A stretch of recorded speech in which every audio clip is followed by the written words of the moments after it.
그럼 곱하기 10년 동안 낸다고 했을 때 이분이 3억의 보유세를 내는 거죠. 그러니까 7억의 양도세를 내느니 차라리 3억의 보유세를 내겠다는 겁니다. 근데 이게 일반 세율로 내게 되면 3억 5천이거든요. 과태료가 100만 원. 그리고 미신고는 조금 더 싸요. 4만 원에서 100만 원까지 과태료를 차등 부과한다. 그러니까 차라리 허위로 신고하느니 차라리 미신고를 하세요. 그게 훨씬 더 싸니까. 안녕하십니까. 대단한 부동산 꼰대들의 꼰대 김학주입니다. 자, 오늘은 금요일입니다. 금요일날 뉴스는 주말에도 똑같이 올라갑니다. 전문가의 시각에서 뉴스를 읽어드릴 테니까 여러분들 주말에 편안하게 집에서 뉴스를 보시면서 전문가의 시각과 본인의 시각 차이를 느끼면서 한번 공부를 해보시면 좋을 것 같습니다. 자, 5월 21일자 뉴스입니다. 자, 이제 첫 번째 뉴스는 이걸로 보도록 하겠습니다. 오세훈표 재개발 키워드 노후도 기준 완화란 기사입니다. 자, 이게 어떤 내용일까? 자, 보도록 하겠습니다. 자, 첫 번째 기사입니다. 자, 오세훈표 재개발 키워드는 노후도 기준 완화입니다. 그러니까 오세훈이 원래 재건축이잖아요. 오세훈 하면. 그죠? 근데 이제 재건축을 하려고 봤더니 아파트 값이 폭등을 해버리는 거예요. 그래서 이제 폭등한 압구정이나 여의도나 목동을 묶었는데 오히려 주변 지역으로 풍선 효과로 가격이 뛰니까 이게 잘못하면 집값 상승의 주범이 되겠더라고요. 그러다 보니까 이거를 갖다가 재건축보다는 이제 재개발로 하자라고 해서 방향을 선회하게 됐습니다. 근데 막상 재개발을 하려고 봤더니 고 박원순 서울시장이 노후도 기준을 엄청나게 엄격하게 하다 보니까 재개발로 한 군데도 지정을 못하게 생겼어요, 지금. 그러다 보니까 이 노후도 기준을 빨리 완화시켜서 재개발을 할 수 있게끔 해야 된다라고 하는 바로 기사입니다. 자, 이게 노후도가 어떤 식으로 돼 있길래 이런 문제가 생겼나? 자, 2015년 이후에 단 한 건도 신규 지정하지 못한 민간 재개발입니다. 그러니까 우리가 고 박원순 서울시장이 돼서 재개발을 약 400군데 정도를 취소를 했어요. 해제를 시켰죠, 해제. 근데 신규 지정이 한 건도 없었다는 거예요. 그러니까 서울에 재건축도 안 해주지, 재개발도 지정이 없지. 그러니까 어떻게 돼요? 서울의 공급이 아예 없어져 버린 거죠. 그래서 이 개발을 하려고 봤더니 노후도 기준이 엄청나게 강화됐다. 그래서 이거를 빨리 완화해야 될 것으로 보인다는 거죠. 그러다 보니까 이제 오세훈 서울시장이 주거정비 지수제 개편을 시사했다라는 거죠. 이게 주거정비제 기수제가 뭐냐면 이게 표를 보면서 좀 얘기하는 게 좀 편할 것 같아요. 자, 30년 이상 건축물 전체 동수의 3분의 2, 연면적 60% 이상이다. 이게 AND입니다. 30년 이상 건축물 전체 동수의 3분의 2가 되고 연면적도 60% 이상이 돼야 됩니다. 자, 이렇게 이제 재개발 구역이 있다라고 한다면 이 구역에 이렇게 건물들이 9개가 있어요. 9개가. 이 중에 3분의 2, 6개 이상이 30년 이상이 되면은 건축물 전체 동수를 만족시킬 수가 있습니다. 요거 플러스 연면적은 뭐냐? 우리가 이제 건물을 지었을 때 이 건물의 바닥 평수입니다. 3층짜리라고 한다면 3층짜리는 이 1층의 바닥 평수 하나, 둘, 3개. 이 3개만큼 더한 게 연면적이 되는 거죠. 그래서 우리가 일반적으로 재개발 지역이면 단독이 많아요. 단독은 보통 저층 1층짜리가 많죠. 1층짜리 단독만 있을 때는 바닥 면적이 얼마 안 되죠. 근데 이거를 만약에 빌라로 신축하게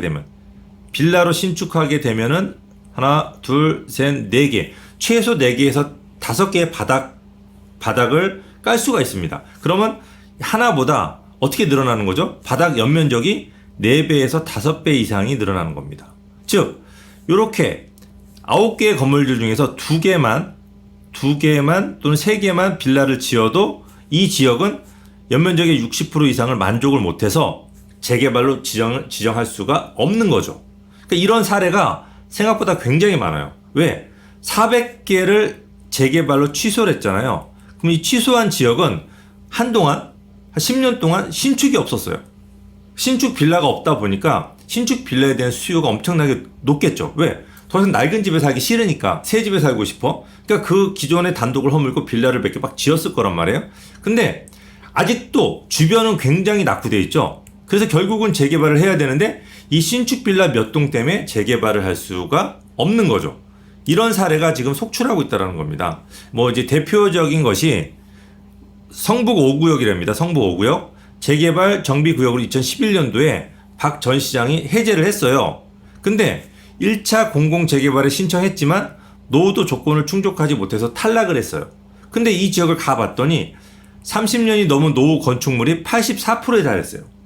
그러니까 10개 중에서 8개 이상이 완전 낡은 건물인데 연면적 노후도 조건, 아까 바닥 면적 있죠? 44%에 그쳤어요. 그러니까 이제 그만큼 신축 빌라가 들어섰다는 거죠. 그러니까 100 중에서 한 7% 정도만 신축 빌라를 지어도 바닥 면적이 60%를 만족을 못해요.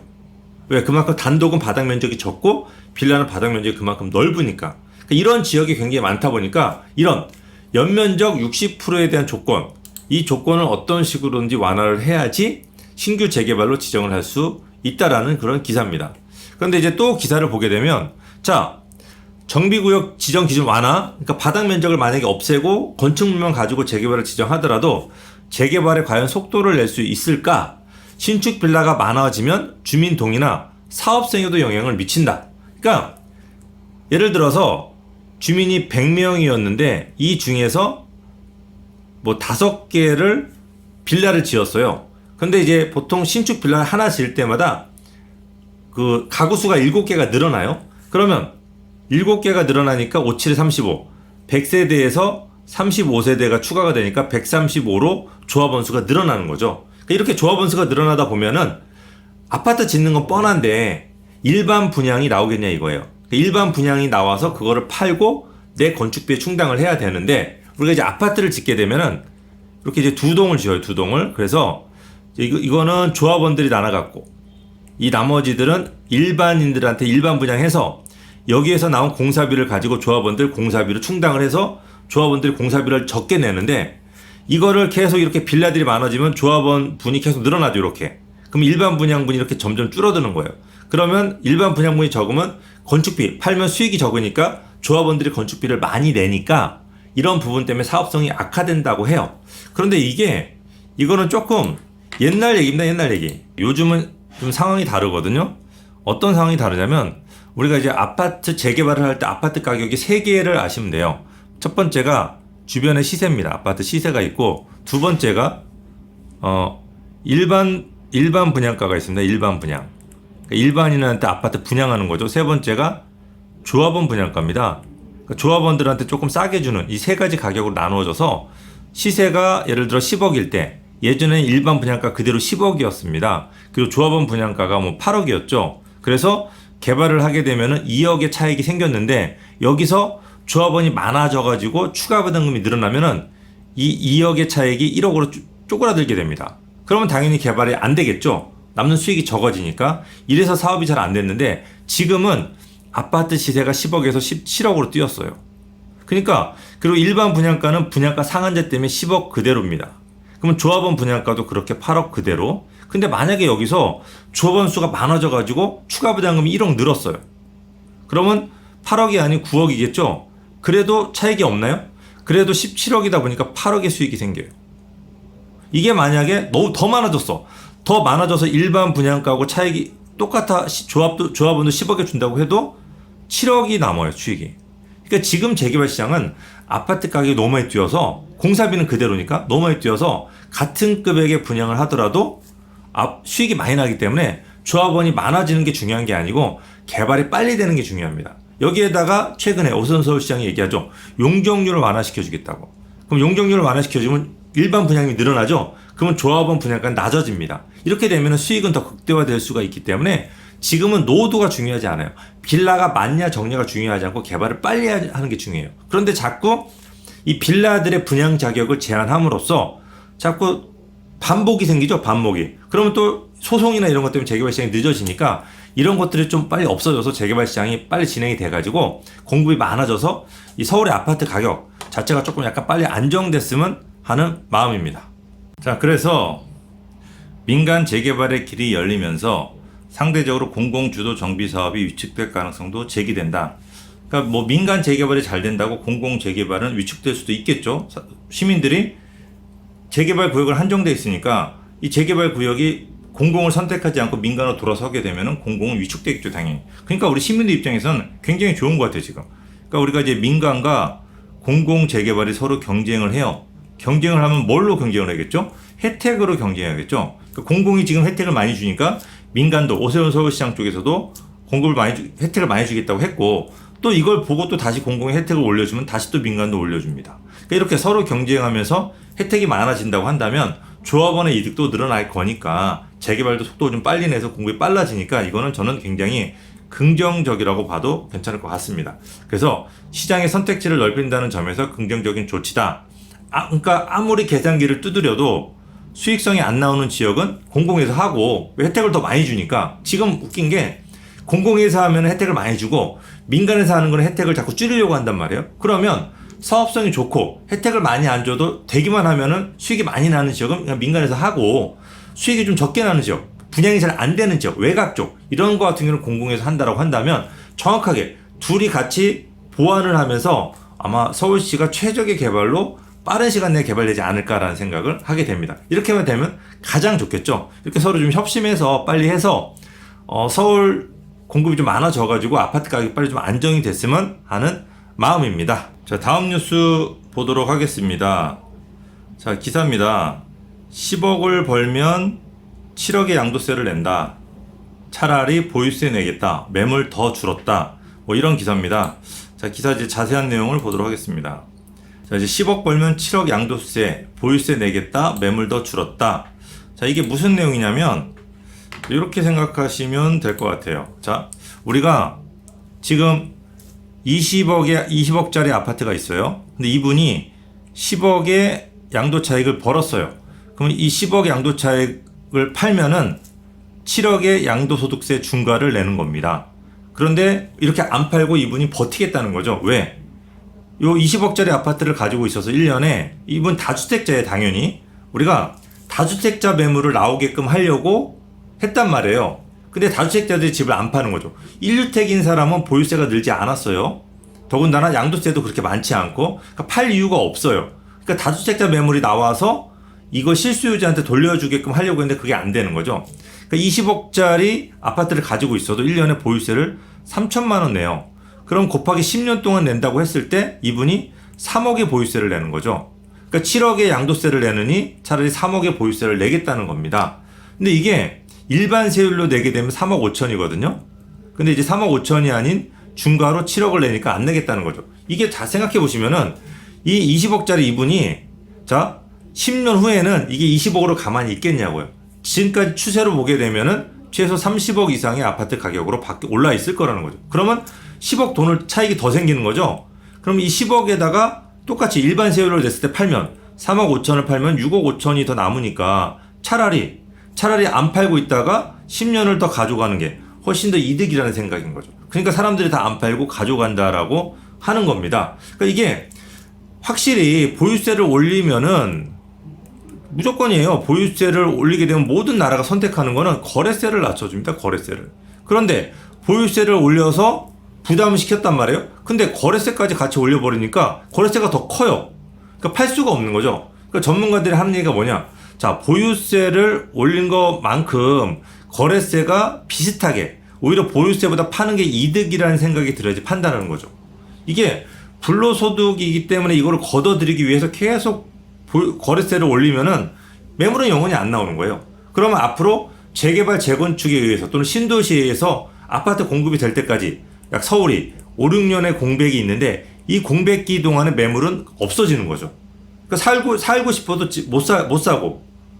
그러니까 이게 굉장히 애매한 상황이 됐기 때문에 이 거래세를 낮춰야 된다고 하는 기사 내용입니다. 자, 이 부분이 여러분들은 뭐 어떻게 생각할지 모르겠어요. 이거를 뭐 좋게 생각하시는 분도 계시고, 불로소득을 자꾸 올려주면 이 사람이 또 집을 사니까 문제라고 하는 부분도 있는데, 지금 서울 같은 경우는 일단은 가장 급한 게 시중에 기존 매물이 없다라는 게 가장 급합니다. 그래서 이런 부분들을 갖다가 빨리 해소를 하고, 또 어떤 분들이 이렇게 생각할 수가 있어요. 아니, 기존 매물이 왜 없어요? 우리 동네 가면은 매물이 많은데. 이런 경우에는요, 우리 이렇게 생각하시면 돼요. 파는 사람들이 양도세를 갖다가 내가 4억을 내잖아요. 그러면 이 4억을 다 내가 지불 안 해요. 그 중에서 2억은 매도자한테 부담시켜요. 그럼 나머지 2억만 본인들이 나한테 나눠서 내게끔 하다 보니까 오히려 집값이 더 뛰고 비싸게 내놓는 성향이에요. 그럼 비싼 매물들이 거래가 되면서 집값이 뛰는 거거든요. 이런 부분만 최소한 막자라고 하는 겁니다. 그래서 양도세를 갖다가 정상화시켜서 보유세는 계속 올리고 그렇게 한다고 한다면 보유세 부담 때문에 집을 이 사람들이 여기서 집을 차익을 받다가 또 집을 사지는 않아요. 그러니까 이제 그런 부분들을 생각을 하셔가지고 좀 현명하게 했으면 좋겠습니다. 그래서 6월 1일 다주택자 양도세 중과 되죠? 10% 올려요. 그 다음에 보유세 부과 기준일. 우리가 이제 공시 가격을 올려가지고 보유세를 올렸어요. 이 날짜를 두고 아파트 매물이 쏟아질 줄 알았는데, 정부 다주택자 매물 출하가 나타날 줄 알았는데, 세액 부담 때문에 팔고 싶어도 못 팔아서 상황은 더욱 악화됐다. 그러니까 물건이 더 없어졌다는 거죠. 그리고 지금 이렇게 보유세도 올린다. 보유세는 이미 올렸죠. 공시 가격 올려서. 양도세도 올린다. 이렇게 해서 집값이 낮아졌냐고요. 지금 상황을 놓고 본다면은 매물을 일단 무조건 줄었어요. 서울이 2.9% 줄었고 경기도도 4.2%, 인천은 오히려 10% 이상 더 줄었어요. 그러니까 이게 이 중과라고 하는 게요. 차익이 적으면 적을수록 더 부담돼요. 다주택자들. 그러니까 집을 지금 더 못 파는 거예요. 인천 집 팔고 싶어도 못 파니까 인천 집가가 엄청나게 뛰는 거예요. 그래서 지금 현재 가격이 보유세를 올리고 양도세를 올린다고 해서 가격이 잡히는 게 아니고 6월을 앞두고 아파트 값은 강보합세를 이어가고 있어요. 강보합세. 그러니까 이제 중저가 아파트 단지로 가격 상승폭이 커졌어요. 노원구라든지 도봉구. 근데 서초구, 송파구도 상승폭이 커졌어요. 아무래도 여기는 이제 재건축 완화, 재건축 활성화가 될 수 있을 거라는 기대감 때문에 그런 거죠. 그래서 강북권의 경우 가격대가 낮은 중저가 아파트로 매수세가 몰렸고 강남권은 재건축 단지들 위주로 가격 상승이 나타나고 있다.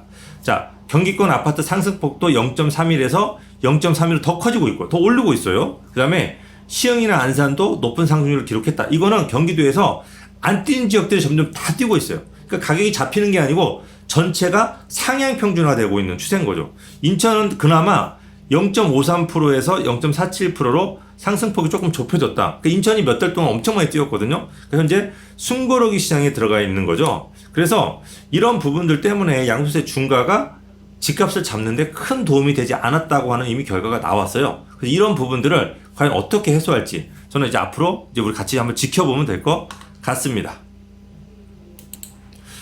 뭐 전체적으로 이 기사를 쓰신 분도 저하고 이제 비슷한 생각을 가지고 있어요. 그러니까 이론적으로 양도세가 현재 수준보다 낮으면 낮을수록 매물 유도 효과가 있다라는 거죠. 그러니까 팔지 않고 보유해야 될 보유세, 그러니까 재산세하고 종부세 부담에 비해 양도세가 충분히 낮다라고 여기는 순간 다주택자들이 매물을 내놓기 시작할 거라는 거죠. 그러니까 결국 정권이 바뀌건 언제가 됐건 양도세가 낮아질 때가 매물이 쏟아질 때라는 거죠. 이때가 우리 시청자분들이 매수할 타이밍이라고 생각을 하시면 되는데 이게 너무 늦어지면은 이 매물 쏟아지기 전에 지가가 더 많이 뛴다라는 거죠. 실제로 매물 쏟아져서 지가가 떨어지더라도 지금 금액비보다 많이 높을 거기 때문에 집값 잡는 데는 큰 도움이 되지 않는다는 거죠. 세금 걷는 데는 큰 도움이 되겠지만 이런 것들이 앞으로 큰 문제이기 때문에 이런 부분들을 빨리 해소를 해줬으면 좋겠습니다. 자, 이제 다음 뉴스를 보도록 하겠습니다. 시범 운영에도 부작용 속속. 전월세 신고제 임차인 보호 의구심 여전하다. 그러니까 전월세 신고제를 임차인을 보호하기 위해서 만들었다고 하는데 많은 전문가들이 이게 세금을 걷기 위해서 아니냐, 정부에서 아니라고 하는데 누가 보더라도 세금을 걷기 위해서인데 이상하다, 뭐 이렇게 이제 서로 의구심을 갖고 있다라는 얘기죠. 여러분들은 어떻게 생각하는지 한번 생각을 해보시죠. 이게 과연 세입자를 위해서인 건지라고 하는 내용입니다.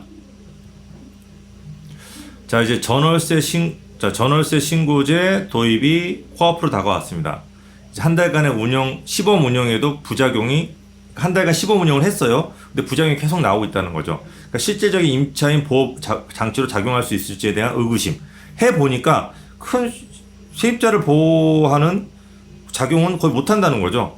그러니까 다음 달 1일, 6월 1일부터 전월세 신고제가 본격 신고제. 너무 신고를 많이 하는 것 같아요. 이것저것. 보증금 6천, 월 30만원 초과주택에 대해서 전월세 계약이 이루어질 경우 계약일로부터 30일 이내 지자체에 의무적으로 이를 신고해야 한다. 그러니까 보증금 6천 이하, 그 다음에 3천만 원까지는 신고를 안 해도 된다는 얘기입니다. 대상 지역은 뭐 군, 시골 외에는 전부 다 포함된다고 생각하시면 돼요. 그리고 이제 대상 주택은 아파트 다세대 뿐만 아니라 모든 건물, 거의 대부분의 모든 건물이 판자집까지 다 해당된다고 생각하시면 됩니다. 그러니까 뭐 무조건 다 이제는 해야 되죠. 그리고 이제 허위로 신고할 경우에 과태료인데 과태료가 100만 원. 그리고 미신고는 조금 더 싸요. 4만 원에서 100만 원까지 과태료를 차등 부과한다. 그러니까 차라리 허위로 신고하느니 차라리 미신고를 하세요. 그게 훨씬 더 싸니까. 그리고 이제 계약일이 31일 넘지 않은 단기 계약은 의무 신고 대상에 제외된다. 그러니까 이제 한 달 주기로 고시원, 그러니까 이런 경우는 고시원밖에 해당이 안 되니까 고시원 같은 경우만 좀 제외된다고 생각하시면 될 것 같습니다. 자, 정부는 임대차 가격과 기간, 갱신율 등 시장의 정보가 투명하게 공개돼 세입자를 보호하고 전월세 거래의 편의를 도모할 것으로 기대를 한답니다. 이게 매번 가서 신고하는 게 편한가요? 편하다고요? 그리고 이게 세입자를 보호하는데 무슨 의미가 있는지 전혀 모르겠어요. 진짜 저도 나름 전문가인데 전혀 모르겠어요. 이거 거래 편의나 이 내용은 이 정부의 얘기거든요. 정부의 얘기인데 이거에 대해서 저는 전혀 그런 생각이 들지가 않습니다. 자, 이제 또 다른 업계 관계자는 정부가 과세 목적이 아니라고 하지만 시장에서는 언제 말이 또 바뀔지 알 수 없다.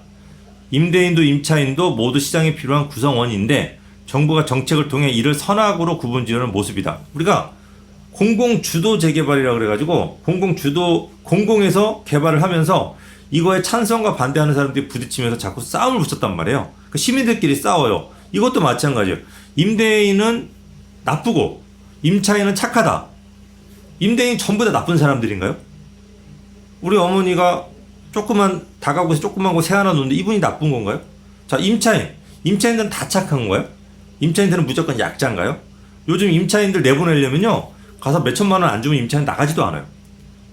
내가 살기 위해서도 뭘 하기 위해서 오히려 임차인들이 갑이 됐거든요 지금. 그러니까 이런 부분들이 임대인과 임차인은 무조건 선악으로만 구분하는 것은 굉장히 잘못됐다라고 하는 부분인 거고, 정부가 과세 목적이 아니라고 하지만 시장에서는 언제 말이 또 바뀐다. 우리가 정부에 대한 신뢰가 지금 없어. 신뢰가. 그러니까 무슨 뭐만 하면은 바로 말을 바꾸고 뭐가 예를 들어 임대를 의무화 임대인들한테 임대인들한테 임대를 하라고 해서 혜택을 주겠다고 해놓고서는 다시 또 지금 임대인이 집값을 띄운 원흉이라고 자꾸 또 말을 또 바꾸잖아요. 그러니까 이런 부분들 때문에 지금 정부의 신뢰가 없다라고 하는 게 가장 큰 문제입니다. 그리고 가장 큰 문제예요. 집주인은 임대소득이 노출되는 만큼 기존보다 세부담이 커질 수 있고 그런 임대료에 손을 대려고 할 것이다. 당장은 1년 과태료 부과 유예 기간이 있지만 갱신 시점에선 조금이라도 시장 가격에 맞춰 임대료를 올려받으려고 할 텐데 이 과정에서 분쟁이 잦아진다. 이걸 분명히 아셔야 되는 게 지금 올라가는 거 있잖아요. 만약에 전월세 신고제에서 세금이 올라가잖아요. 이거 누가 내냐면 임차인이 내요. 임대인들은 월세를 올릴 수밖에 없어요. 지금 우리가 이제 보증보험 가입에 의해서 물건이 나오잖아요. 이거 보증보험 누가 낼까요? 지금은 임대인이 75% 내요. 임차인이 25% 내고 이거 나중에 50대 50으로 바뀌어요. 임차인이 50%. 나중에 임대인들이 교묘하게 이거를 갖다가 75%까지 임차인한테 부과합니다. 어떻게? 월세를 올려서. 그러니까 이게 어떻게 본다면 정부에서 임차인을 보호하는 게 아니고 오히려 임차인을 괴롭힐 수도 있다라고 하는 거를 좀 잘 좀 기억을 하셔가지고 이런 부분들을 갖다가 편의를 진짜 봐주려고 하는 건지 아니면 세금만 올리려고 하는 건지 자기 자신을 한번 들여다보는 시간을 가졌으면 좋을 것 같습니다. 다음 뉴스 보도록 하겠습니다. 자, 이사 대책 이전으로 심상치 않은 서울이란 기사를 보도록 하겠습니다. 자, 이제 어떤 내용일까요? 자, 이제 가격이 아마 올랐다는 거죠. 다시 이제 가격이 오르고 있다라고 하는 기사입니다. 자, 이제 그 이사 대책 공급을 많이 하겠다고 했는데 실제로 이사 대책이 진행이 더디고 신도시도 지정을 못하고 있다 보니까 그런 부분들의 신뢰가 많이 깨진 걸로 보고 있습니다. 자, 현재 당국의 토지거래 허가 확대와 당국의 시장 과열 경고로 살짝 꺾였던 서울의 아파트 매수 심리가 다시 강해진 것으로 나타나고 있다. 그러니까 어떤 규제책을 내세우더라도 이 공급이 없이는 대규모 공급이 없이는 집값을 잡기 힘들겠다는 게 여기저기서 신호로 나오고 있습니다. 그래서 서울의 아파트 매매 수급 지수는 104.8로 지난주보다 1.3포인트 더 높아진 것으로 나타나고 있다. 이 기준선 100이라고 하는 게 기준이에요. 매수하고 매도가 딱 기준이 잡혀서 집값이 안정화되는 기준인데 계속 저번 주에는 103.5, 지금은 104.8로 생각보다 많이 올랐어요. 그래서 매매 지수가 계속 오르고 있다는 거죠. 그래서 서울 아파트 매매 수급 지수를 보게 되면 자, 셋째 주에는 96.1로 굉장히 낮았어요. 그러니까 이사 대책이 나왔을 때는 굉장히 좋았는데 그 효과가 서울시장 선거를 통하면서 없어졌죠. 근데 이거는 지금 오세훈 서울시장뿐만이 아닌 그 박연순 서울시장 후보도 그 당시 후보도 공급을 많이 하겠다고 했어요. 그러니까 양쪽 다 여당 야당 다 양쪽 다 공급을 하겠다고 하니까 그 부분 때문에 지가가 많이 올랐던 거죠. 그래서 101.1 넷째 주 102.7, 103.7, 103.5, 104.8까지 해서 지속적으로 매매 지수가 우상향 그래프를 그리고 있다라는 내용입니다. 자, 이사 대책에 신도시 공급 계획이 포함되자 매수 심리가 진정세로 돌아섰는데 서울시장 선거 과정에서 재건축 규제 완화 기대감이 커지면서 주요 재건축 단지를 중심으로 매수 심리가 살아났다는 겁니다. 자, 오세훈 서울시장, 그러니까 그동안 워낙 재개발 재건축을 안 해줬어요.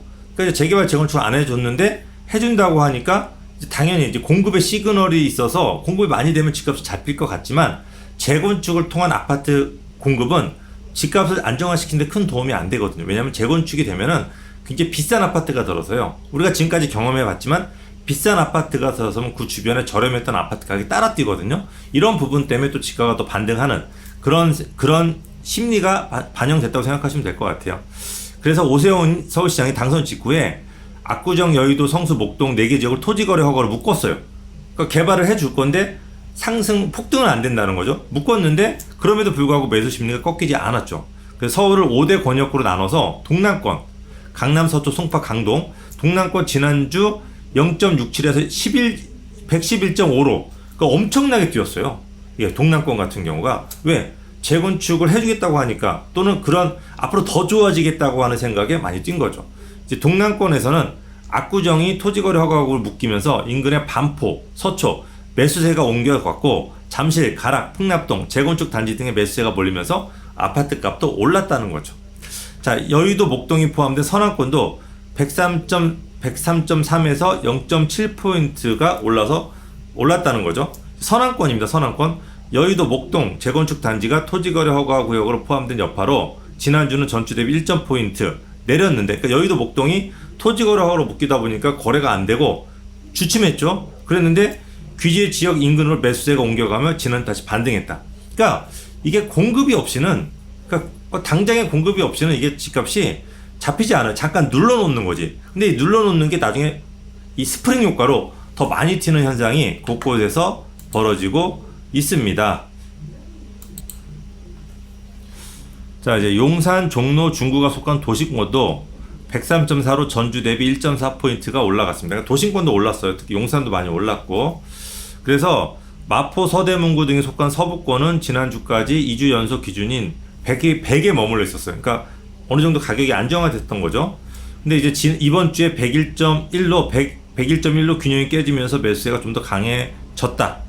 그리고 동북권 103.3에서 102.7로 유일하게 서울에서 낮아졌다. 동북권은 토지거래 허가구역 규제를 피한 상계, 중계 등의 재건축 단지를 중심으로 매수세가 몰리면서 5주 연속 기준선을 넘겼다는 겁니다. 그러니까 아직까지는 상계, 중계동이 재건축 단지들이 토지거래로 묶일 것 같지는 않아요. 지금 상세가 조금 꺾였으니까. 그래도 여기가 오르게 되면 곧 묶일 가능성이 굉장히 높아요. 그러니까 상계, 중계는 웬만하면 묶인다고 생각하시는 게 맞을 것 같아요. 상계, 중계가 묶였을 때 건너편에 창동 쪽이 반사 효과를 많이 볼 가능성이 높아요. 그래서 여러분들이 투자를 하실 때 그런 부분들을 자 기준을 삼으셔가지고 투자의 선택을 좀 하시면 될 것 같습니다. 자, 홍남기 부총리가 매우 경계해야 할 변화가 아닐 수 없다라고 우려하고 있다는 거죠. 그러니까 이거는 앞으로 규제가 더 강해질 수 있다는 거예요. 그러니까 더 누르겠다는 얘기죠. 더 누르게 되면은 누르는 순간은 잠깐 내려가지만 스프링 효과로 더 많이 튀어 오른다라고 하는 게 이게 지금 앞으로도 계속 반복이 되겠다. 이번 정권이 갈 때까지는 이게 계속 반복이 되겠다고 하는 부분들을 기사로 살펴볼 수가 있습니다. 그러니까 다른 기사를 살펴보더라도 뭐 LTV 90% 완화, 무주택자들에 한해서 90% 완화하겠다 해주는 것도 역시 정부 여당의 반대에 부딪혀서, 그러니까 뭐 정부 인사들이죠. 현재 정부 인사들의 반대에 부딪혀서 거의 안 될 것 같고, 여러 가지 뭐 보유세 완화 같은 경우도 지금 거의 다시 얘기가 원점으로 돌아가고 있고, 그러니까 이 정부의 규제는 앞으로 계속 진행이 될 것 같아요. 그럼 이 스프링 효과 처음에는 내려가겠지만 스프링 효과로 결국 더 많이 튀는 이런 효과가 계속 반복이 될 것 같으니까 앞으로 그런 부분들에 있어가지고 우리 시청자분들이 잘 기준을 삼으셔가지고 매수할 때 잘 포인트를 잘 잡으시면 좋을 것 같습니다. 자, 오늘 이번 주 기사는 여기서 마치도록 하고 제 기사가 도움이 되셨다고 한다면 구독 눌러주시고요. 제 기사를 가장 먼저 받아보고 싶으시면 알람 설정 같이 해 주십시오. 자, 오른쪽 아래쪽에 자, 좋아요 버튼 같이 눌러주시면 제가 더욱더 힘이 나서 더 열심히 하도록 하겠습니다. 자, 여기서 물러가도록 하겠습니다.